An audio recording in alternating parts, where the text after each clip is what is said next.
Hi guys, అందరికీ వినాయక చవితి శుభాకాంక్షలు. మేమైతే వినాయకుడిని పెట్టే చోట డెకరేషన్ అయితే చేస్తున్నాము. ఈ చెంకి బాల్స్ అయితే మా డాడీ తెచ్చాడు, ఒక్కటి 100 రూపీస్. మరి డెకరేషన్ స్టార్ట్ చేసేద్దామా? అండ్ నేను ఈ గంటలు అయితే మీషోలో తీసుకున్నాను, 6 తీసుకున్నాను. డిజైన్ ఎంత బాగుందో కదా. ఒక్కటి వచ్చేసి 10 రూపీస్, టోటల్ 60 రూపీస్ అయింది. ఈ ఎల్లో కలర్ బాల్ నా డ్రెస్కి మ్యాచ్ అయింది కదా. ఇక్కడ మా డాడీ అండ్ మా చెల్లె కలిసి మూలలు కొడుతున్నారు. అవి హ్యాంగ్ చేయడానికి అయితే మూలలు అక్కడ కొడుతున్నారు. అండ్ ఇదైతే బెండింగ్ వైర్ అనమాట. ఇది కూడా నేను మీషోలోనే తీసుకున్నాను.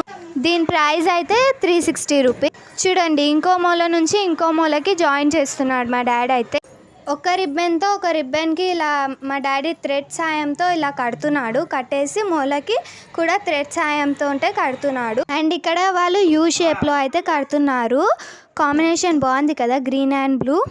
అండ్ ఇక్కడ చూడండి, పింక్ కలర్ బాల్ ఎలా మంచిగా మెరుస్తుందో లైట్కి చెమ్కి ఎంత బాగుందో కదా. అండ్ వాళ్ళది ఇక్కడ ఫినిష్ అయిపోనికి వచ్చేసింది. చూడండి ఎంత బాగుందో. ఇలా గంటలకి అయితే ఇలా థ్రెడ్ కట్టేసి ఒకటి వాళ్ళకి ఐడియా ఇచ్చాను, ఇలా కట్టండి అనేసి. దీని వీడియో అయితే మీకు పార్ట్ 2లో వస్తుంది. ఫైనల్గా ఈ యూ డెకరేషన్ అయితే ఫినిష్ అయిపోయింది. నాకైతే చాలా బాగా నచ్చింది. పార్ట్ 2 వీడియోలోనైతే గంటలు అయితే కడతాము అనేసి కామెంట్ బాక్స్లో కామెంట్ చేసేసేయండి. గణేశుని పైన నమ్మకం ఉందా అయితే yes అని కామెంట్ చేయండి, లేదా no అని కామెంట్ చేయండి. We meet you in next video. Bye guys, like and subscribe to our channel.